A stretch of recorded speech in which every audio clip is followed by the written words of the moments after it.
Hello again. Today's kind of a little bit unstructured video, just a quick one. The idea is to break out of habits. So for I don't know how many decades now, I've been playing things like,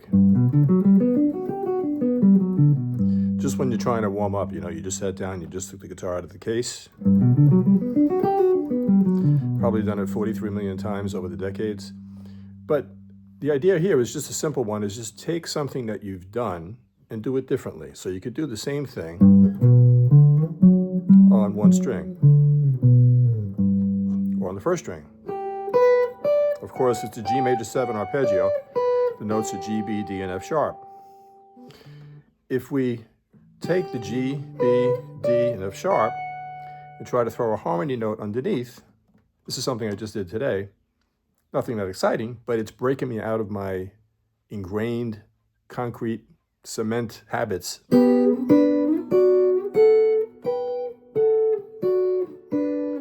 I've got a little bit of a different sound. So instead of always having to hear, you could hear, sorry, you can't hear that.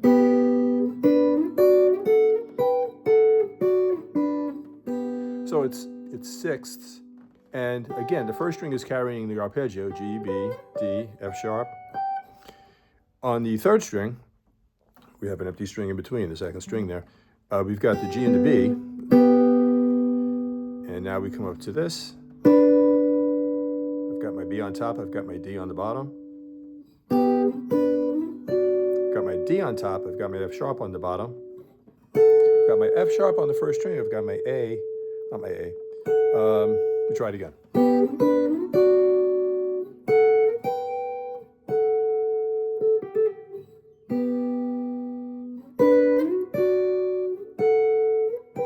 Yeah, it's an A. It's an A that harmonizes with the F sharp. So my top notes here are G, B, D, and F sharp. You could resolve it up to the higher G here. Okay?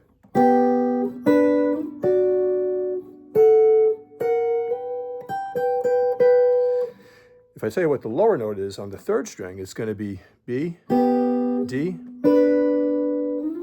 F sharp, A, and B. B, D, F sharp,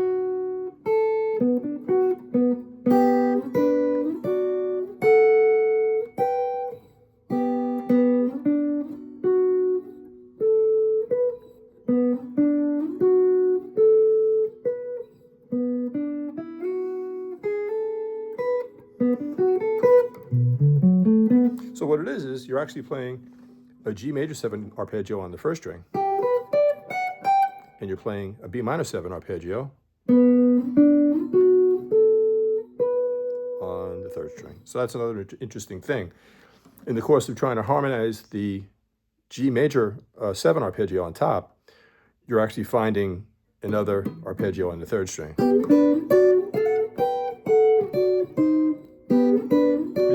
Help if I play the right notes.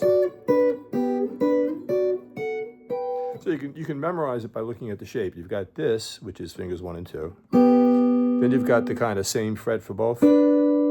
Fingers 1 and 2. Same fret for both. Fingers 1 and 2. Again, it's a G major 7 on the first string. It's a B minor 7 arpeggio on the third string. Sorry. Can't talk and play. Of course, you could break it up and do it individually. So that introduces melodic possibilities.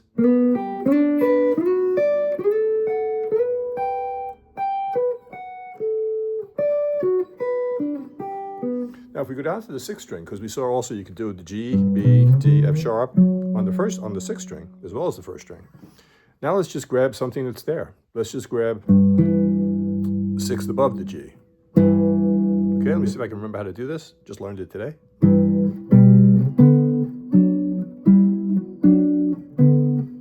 It's kind of pretty, kind of low, kind of too bassy, but and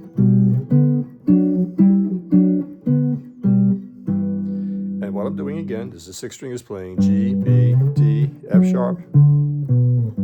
Okay, the fourth string is actually playing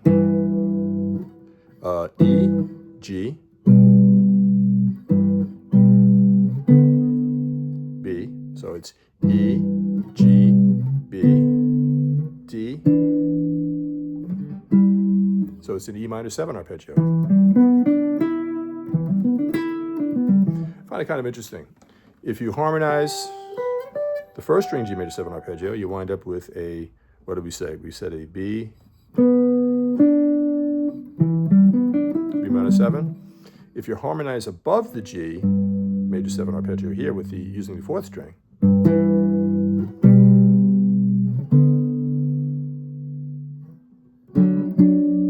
wind up with something different. An E minor 7 arpeggio.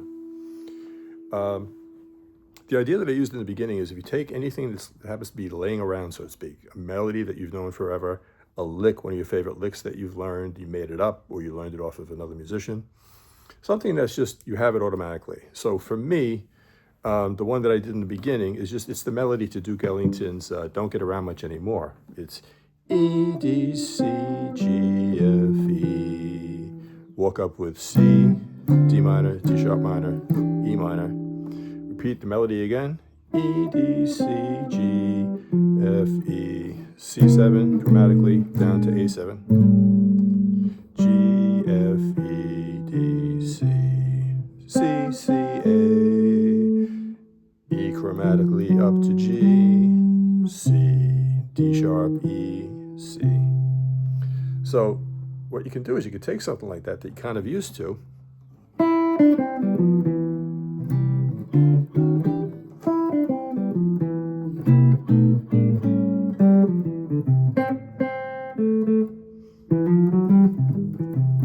and do it as octaves.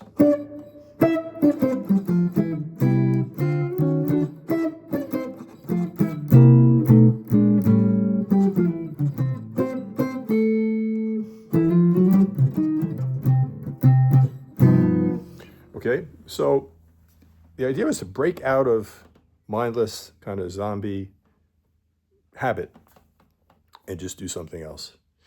I have another video that I did a few months ago.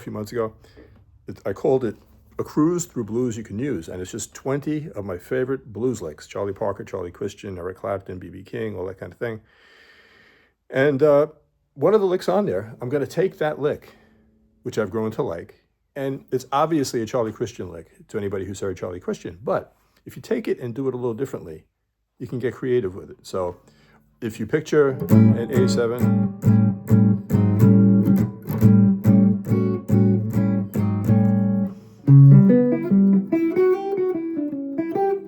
okay, that's the lick. He actually builds it on this A9.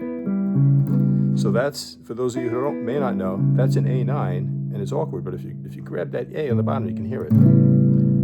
It's an A9. This is an A7. You probably know that one. So what's really cool is Charlie just grabbed the notes out of the A9. Then he changed over and used the notes in the A7.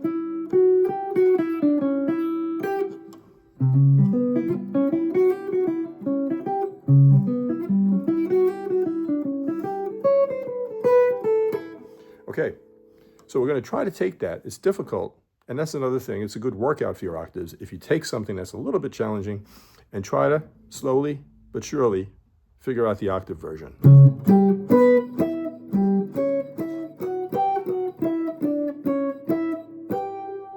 That's supposed to be. Nope.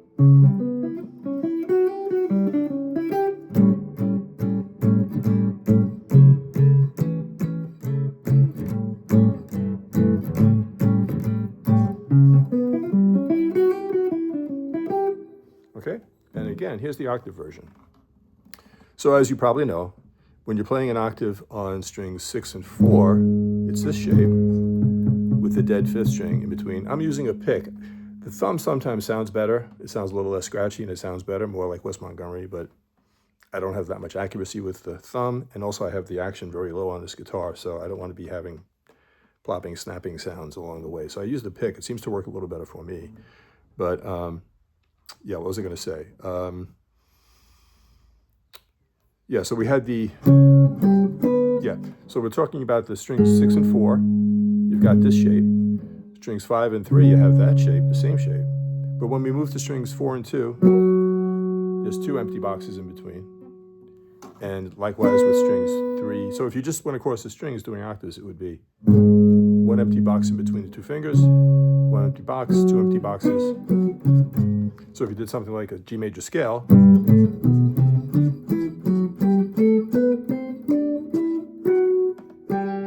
okay, so knowing that, let's just do that slightly complicated Charlie Parker A9 into A7 blues lick.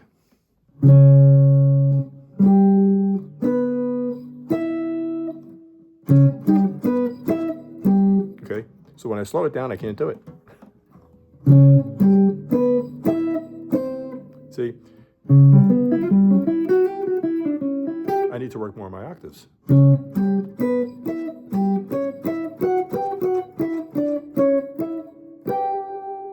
You're also hearing the scratching of my fingers on the fingerboard here.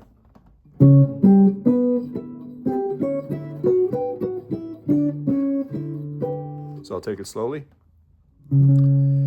I'll name the note and just realize that each one is being played as an octave. So it's C sharp, G, B, E, G, C sharp, E, F sharp, G, F sharp, E, D, C sharp, E, G.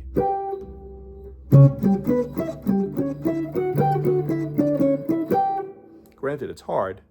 Do it slowly, you'll get it.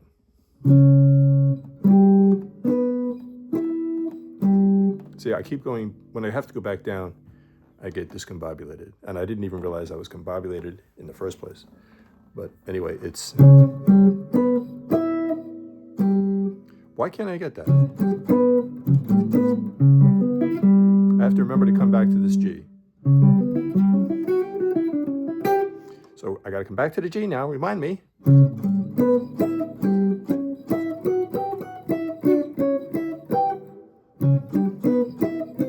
See, I keep going.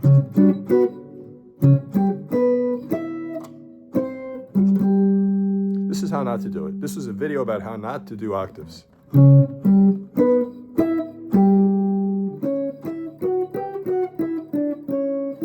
Once more. C sharp, G, B, E, G, C sharp, E, F sharp, G, F sharp, E, D, C sharp, E, G. Okay, so much for that.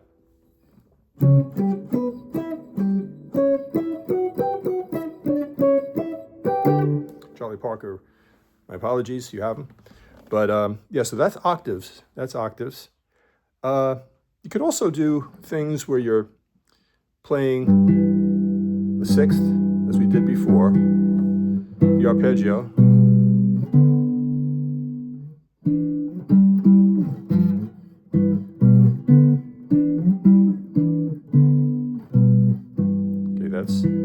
That's G major 7 on the bottom, and then we wind up with an E minor 7 arpeggio on top. You put them together, it's a harmonized G major 7 arpeggio.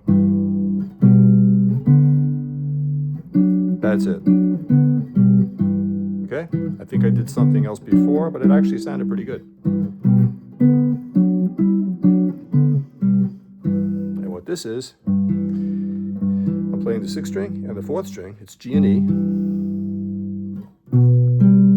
B and G, D and B, G on the bottom, B on top, F sharp on the bottom, D on top,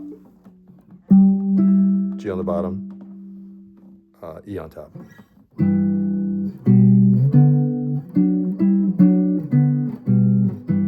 Okay, so we did the 1st and 3rd strings. We're staying in the key of G major. Let me get closer here.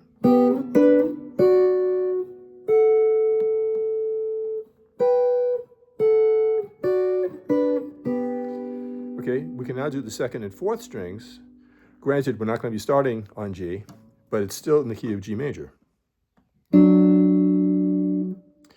And a good way to think of it is follow the fourth string. These are going to be the notes of a G major 7 arpeggio.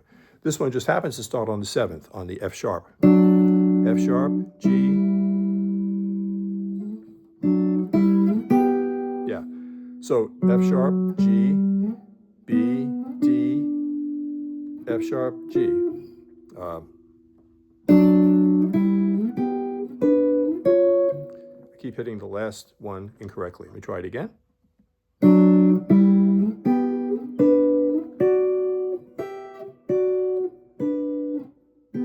So it's a different sound.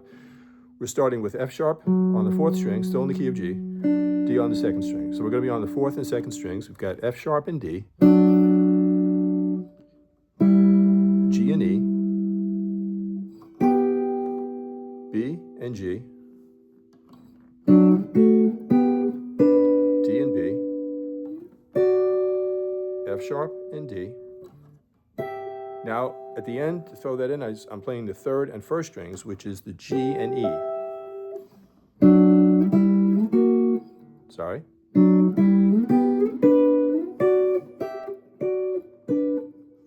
Some of this would be nice for endings, endings to a tune.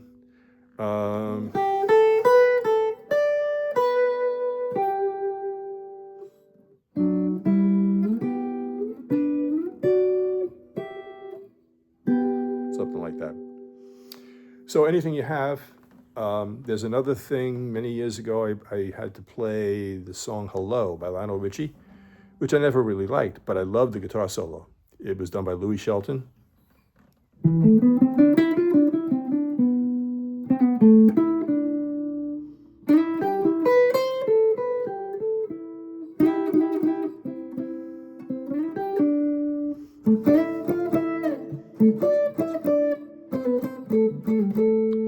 Nice guitar solo. If you haven't checked out Louis Shelton, check him out. He did the lead guitar work on Last Train to Clarksville. He was one of 3 guitar players on the Jackson 5, I Want You Back. He's still around. He also played on, I think, Lowdown, Boz Scaggs in the 70s. He was on that great Seals and Crofts stuff. He played lead guitar on Diamond Girl, lead for them also on Summer Breeze, which inspired a whole other thing with the Isley Brothers. He's just a really, really great guitar player. He was a studio ace back in the day. He played the solo on Hello. So the notes are just, it's in the key of C.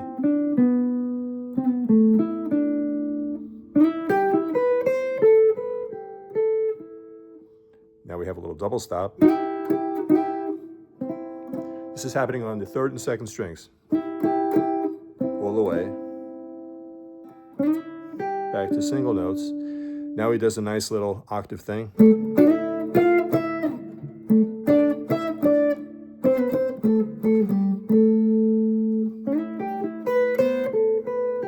then there's some other tail off thing that I don't remember.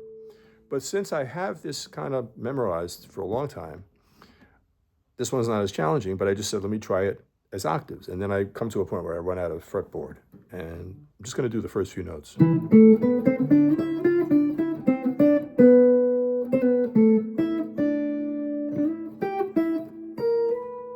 That's where I start to get too high. But that idea, any kind of melody that you have,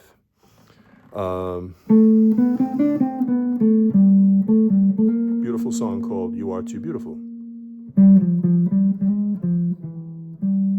I love the Johnny Hartman, John Coltrane version, of course. And if you haven't checked out the Sonny Rollins version, it's phenomenal. We'll try it again.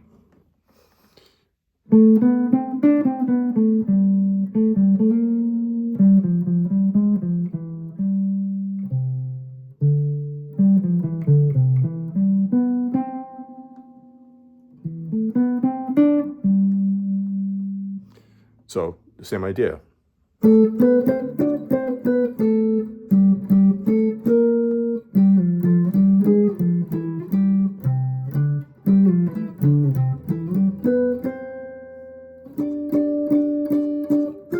Okay, forgot the last note, but so you get the basic idea.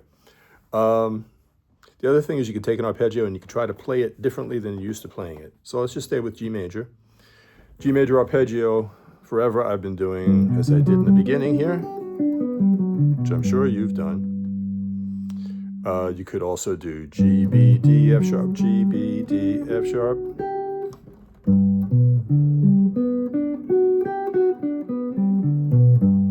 could do it an octave higher.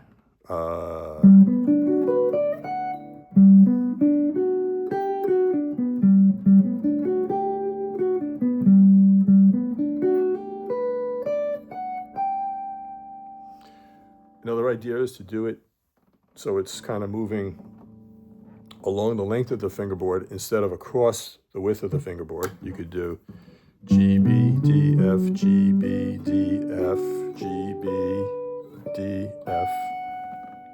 Let me raise it up a little bit. G, B, D, F, G, B, D, F, G, B, D, F.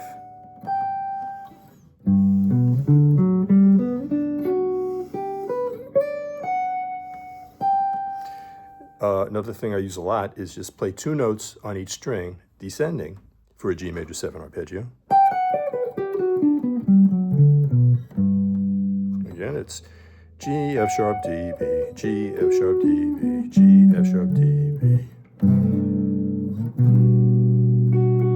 Anyway, I hope that triggers some new ideas for you. Hopefully it'll get you to just come up with your own things, like take some song, some melody that you've played a million times, a little lead section or a solo, a lick, and see what you can do with it. Try to play it, you know, in thirds.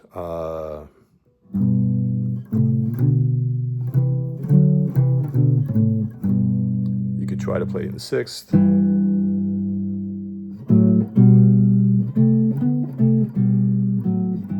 could try to play it.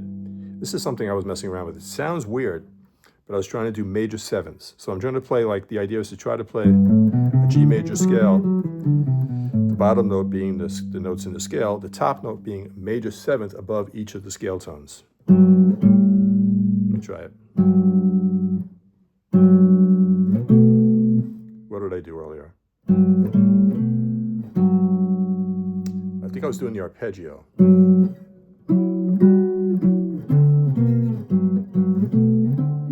Yeah.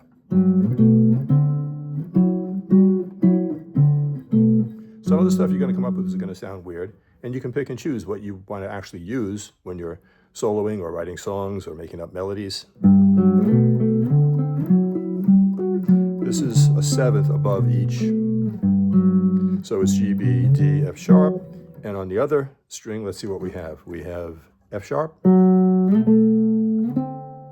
Yeah, so F sharp, A, C.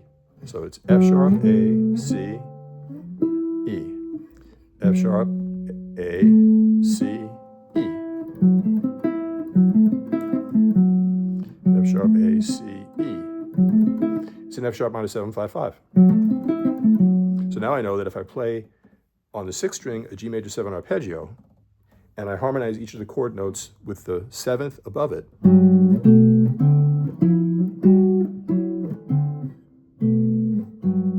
I wind up with an F minor 7 flat 5 arpeggio. Where did it go? Where did it go? F sharp, sorry, F sharp.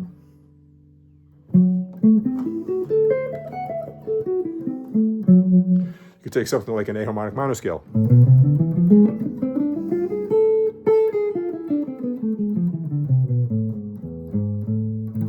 And you could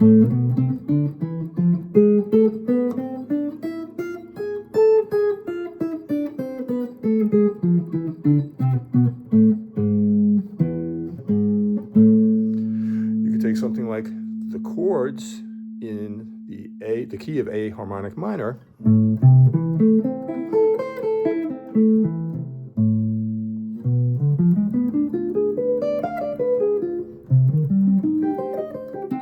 Let me try that again. Going too fast.